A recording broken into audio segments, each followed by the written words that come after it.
Welcome back, dissectors, to another haunted location. London is over 2,000 years old and has witnessed many atrocities like the Great Fire of London, the Black Plague, and of course, Jack the Ripper, to name a few. So I'm sure you can imagine that deep below the earth, with its eerie tunnels and passages, the London Underground has many spirits trapped, waiting to be seen. From the sound of screams from trampled passengers to the spirits of victims of crime. Which stations are most haunted and who lurks down there? Long ago, there were said to be 109 churches in London, each with its own cemetery. In the heart of London's financial district, you'll find Bank Station, which was built between two of these cemeteries. There are many souls said to be trapped at this station, but the most well known is that of Sarah Whitehead, often referred to as the Black Nun. Sarah's brother had been a clerk at the Bank of England, which is close to the station. He was accused of embezzling money and subsequently hung for the crime. Something inside Sarah broke the day her brother was executed, and she would go searching for him at the bank, asking to see him. Now her spirit searches Bank Station, seen as a black figure as if in mourning, and witnesses describe an overwhelming sense of sadness surrounding her. But Sarah is not alone down here. This is also the first of our stations we're going to discuss that was built on top of a mass grave. During the days of the Black Death, bodies were disposed of by being put in large pits. In Bank Station, people describe a putrid odour that crawls along the walls and floor. One many believe is a reminder of what once lay beneath here.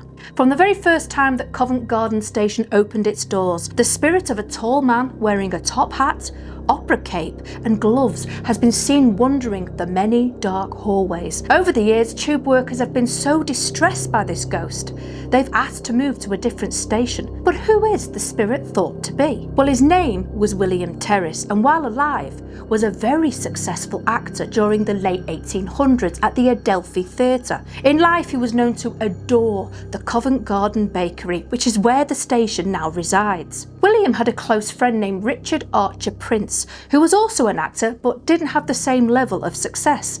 William would get Richard acting roles and even recommended him to the Actors Benevolent Fund, but bitterness coursed through Richard, making him drink heavily. On December 16, 1897, William was stabbed to death by Richard in a jealous rage outside the Adelphi, and when the beloved bakery was destroyed to make way for the station, William's spirit began visiting the location, often seen strolling the many corridors. This is a station you would hate to be trapped at. Many reports from tube drivers state that this section of the Underground is one that they truly fear. When the train is empty of all passengers at Kennington, it will perform a loop. So imagine the surprise of a driver when the sound of slamming carriage doors is heard throughout the train, which has 0 passengers on it. It's believed to be the spirit of a man who was a London Underground station worker that was electrocuted on the tracks in the 1950s. Maybe his spirit is checking to see that all the passengers have exited the train.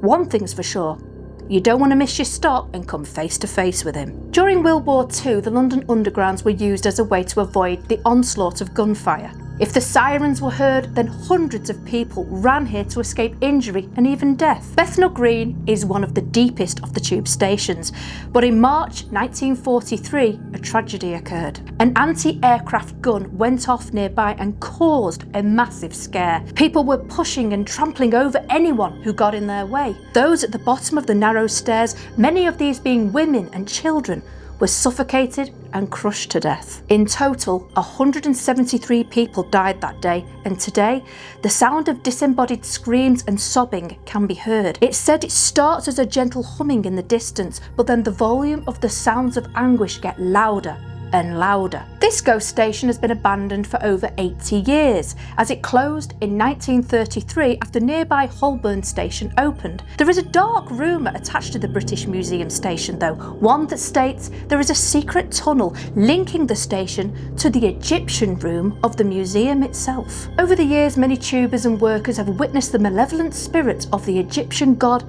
Amun-Ra, and they are pissed. Believed to be furious after being unearthed, this god shows their rage by screaming in anger as they walk the tracks and are even thought to have snatched travellers from Holborn Station, never to be seen again. In fact, 2 women went missing in 1935 from Holborn and were thought to have been taken by Amun-Ra. On December 18th, 1987, A fire broke out beneath an escalator at King's Cross Station that quickly spread out of control. 31 people died that day, with many more seriously injured. Since then, the spirit of a young woman has been seen and heard, pleading for help that will never come. This station is another that was built on a burial ground and is thought to be one of the most haunted London tube stations. In the year 2000, Liverpool Street Station was having some updates done when a worker, dressed in white overalls and carrying a box of tools, was seen by staff on CCTV walking up and down the platform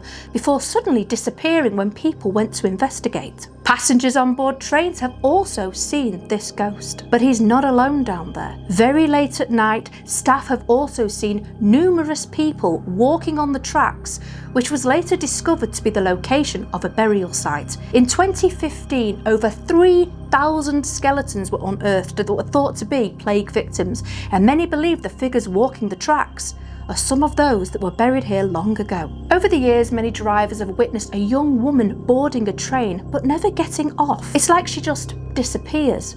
But more unnerving is what they hear. The sound of tapping, slamming doors, and even doors being thrown open suddenly, as well as a person running towards them. Many believe the sounds could be the infrasound that London Underground is known for, emitting sound below the range of human hearing. People have commented that this could be what causes travellers to experience disorientation and nausea, to name a few effects. But others feel it may be the after effects of coming into close contact with a disappearing woman. On quiet nights, you can hear the terrifying screams of a 13-year-old girl named Anne Naylor, who died after living a tragic life. Anne was an orphan in the 18th century and was taken in by Sarah Metyard and her daughter, who worked as hat makers. Poor Anne was starved, beaten and murdered by Metyard in 1758 before dumping her body at Chick Lane, a place that eventually became Farringdon Station. Today, young Anne's screams can be heard along the many corridors of the station and have been reported for decades, so it looks like Anne won't be finding peace anytime soon. The ghosts of the London Underground are fascinating in many ways, as they come from different walks of life and eras. It goes to show that no matter how successful you may be in life or what you have suffered, in death we are all the same and can find ourselves lost. I hope you enjoyed today's episode, and I'd love to know your thoughts on these haunted stations. Until next time, dissectors, stay safe out there.